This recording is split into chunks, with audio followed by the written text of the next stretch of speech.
एक घने जंगल के बीचों बीच एक कौवा रहता था जिसका नाम कालू था। कालू बाकी कौवों जैसा ही था, काले पंख, करकरी आवाज और दिन भर भोजन की तलाश में उड़ते हुए पेड़ों पर बैठने वाला। लेकिन कालू के साथ एक समस्या थी, वह खुश नहीं था। हर रोज कालू दूसरे पक्षियों को देखकर अपने आप को उनसे तुलना करता। वो मोर को देखो, वह सोचता कितना सुंदर है, कितने रंग बिरंगे पंख हैं इसके, और मैं सिर्फ एक साधारण काला कौवा हूँ। वह गहरी सांस लेता है। और बुलबुले को देखो, उसकी आवाज कितनी मधुर है, जबकि जब मैं बोलता हूँ तो लोग अपने कान बंद कर लेते हैं। मुझे ऐसी किस्मत क्यों मिली?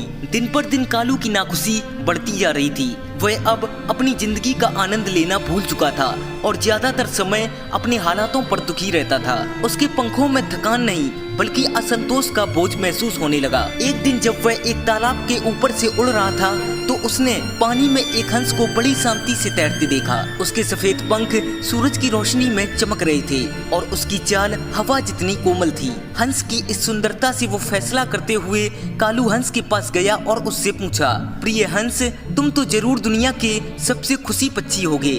तुम्हारे पंख कितने सफेद हैं और तुम कितने शालीन दिखते हो। तुम्हें अपनी जिंदगी कैसी लगती है? हंस ने हल्की मुस्कान के साथ जवाब दिया, मैं खुद को तब तक खुश मानता था जब तक मैंने एक मोर को नहीं देखा। मोर मुझसे भी ज्यादा सुंदर है। उसके रंग बिरंगे पंख और नाचने की अद्भुत कला देखकर मुझे लगता है काश मैं भी मोर होता।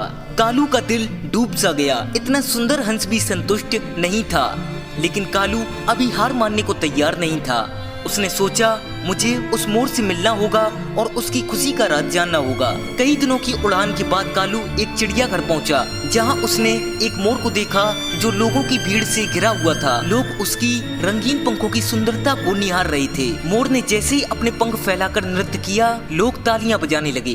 कालू ने सोचा, अब मैंने सही जगह पाई, मोर जरूर दुनिया का सबसे खुशी पक्षी होगा। जब भीड़ चली गई तो कालू ने मोर के पास जाकर कहा, तुम जरूर दुनिया के सबसे खुश पक्षी हो। सब तुम्हें देखकर प्रशंसा करते हैं। लोग दूर दूर से तुम्हारा नृत्य देखने आते हैं। तुम्हारे पास सबसे सुंदर पंख हैं। मुझे बताओ, इतनी प्रशंसा और प्यार पाने का एहसास कैसा होता है? मोर ने गहरी सांस लेते हुए जवाब दिया, दोस्त, मैं तब तक खुश था जब तक मुझे इस चिड़ियाघर में लाकर बंद नहीं कर दिया गया। यहाँ मुझे पिंजरे में बंद रखा जाता है। मैं तुम्हारी तरह आजाद होकर नहीं उड़ सकता। लोग मेरी सुंदरता की तारीफ करते हैं, लेकिन मैं खुले आसमान में उड़ने की आजादी को बहुत याद करता हूँ।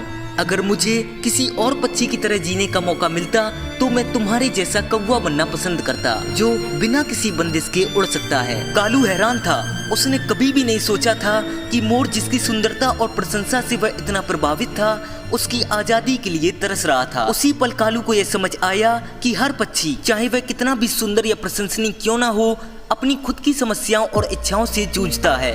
उसने यह भी सीखा कि सच्ची खुशी दूसरों से अपनी तुलना करने में नहीं बल्कि इस बात की सराहना करने में है कि हमारे पास क्या है। नई सोच और कृतज्ञता के साथ कालू ने अपने पंख फैलाए और आसमान में उड़ चला। अपनी जिंदगी में पहली बार वह न केवल शरीर से बल्कि आत्मा से भी आजाद महसूस कर रहा था।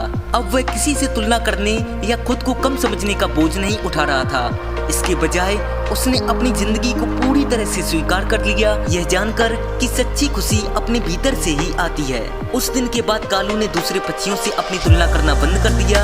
उसने अपनी ताकतों और अपनी अनोखी खूबियों पर ध्यान देना शुरू किया और छोटी छोटी चीजों में खुशी ढूंढने लगा, जैसे हवा का झोंका जो उसके पंखों के नीचे से गुजरता था और अंतहीन आसमान जो उसके सामने फैला था।